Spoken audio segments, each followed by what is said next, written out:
Hello, good evening guys. So, mag-discuss tayo ngayon about sa welder qualification test as per ASME Section 9, basic requirements only. Okay. So, sa ASME Section 9, qualification standard for welding, brazing, and fusing procedures. Welders, bracers, and welding, bracing, and fusing operators. So, may mga requirements tayo divided into 4 parts. Merong QG, merong QW, QB, QF. So, ang QG natin contains general requirements for all metal joining processes. Ang QW contains requirements for welding. QB contains requirements for bracing. QF contains requirements for plastic fusing. Part QW. QW is requirements for welding.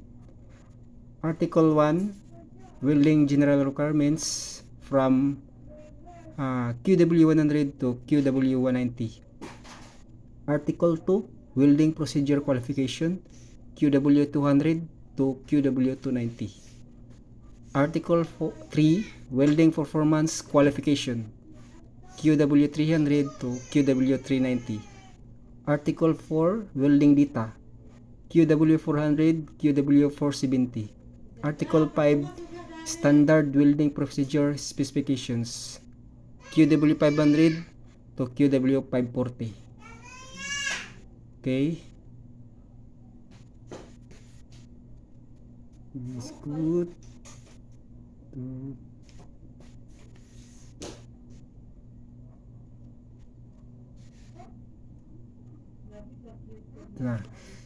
So, we talk about WPS PQR, WQT, WPQ. So, ang WPS, ang meaning na WPS is Welding Procedure Specification. WPS is a written document providing direction to the person applying the material joining process for making sound and quality production welds. WPS addresses the conditions including ranges, if any, under which material joining processes must be performed. These conditions are referred to as Section 9 as variables. So, ang WPS guys is ito yung dokumento na guide sa mga welder. So, ang WPS may mga variables. So, mayroong essential variables, supplementary essential variables, non-essential variables. So, ito yung mga variables we talk later on. That one.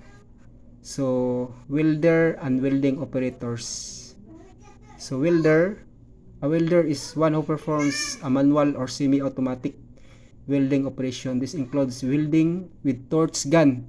So, electrode holder held and manipulated by hand.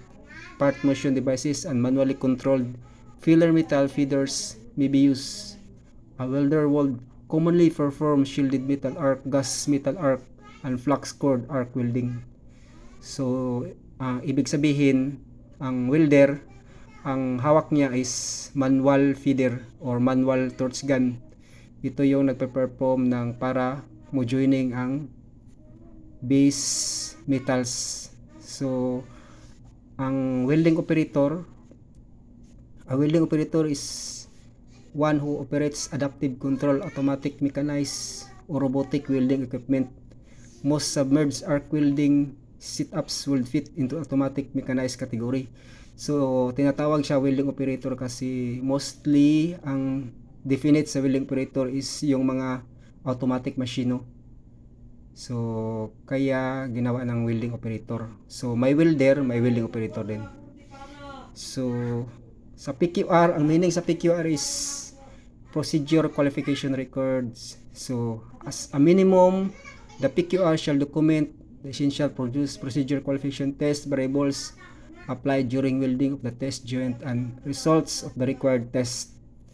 So, i-discuss ko sa inyo yung PQR. Ang PQR, ito yung unang dokumento na gagawa tayo ng mga data. So, yung mga actual data natin kung maghinang tayo, so, i-record natin yan para magawa natin ng PQR para babasehin natin doon sa WPS natin lagay. Halimbawa, mga voltage, amperage, mga test metal o anong mga consumables na gagamitin. Doon naka-record sa PQR. So, WPQ, Welder Qualification Test Welding Performance Qualifications. So, WQT is Welder Qualification Test. The performance qualification tests are intended to determine the ability of welders, of welding operators to make sound welds. So, each organization shall qualify each welder or welding operator for each welding process. So, dito na tayo sa variables for welders and welding operator for performance qualifications. So, what is essential variable? Essential variable are those conditions in which change is considered to affect the mechanical properties of the joint. So, ang essential variable daw sa mga WPS o sa operator o sa welders, ang essential variable niya is yun daw yung maka-affecto sa mechanical properties sa joint. So, sa mechanical properties sa joint, so ibig sabihin may mechanical properties sa mga hinihinang natin, yung mga steel pipe. So, magkakaroon na yan ng component ng mechanical properties. So, may affecto siya. Ibig sabihin, ito yung essential variable na affect sa mechanical properties.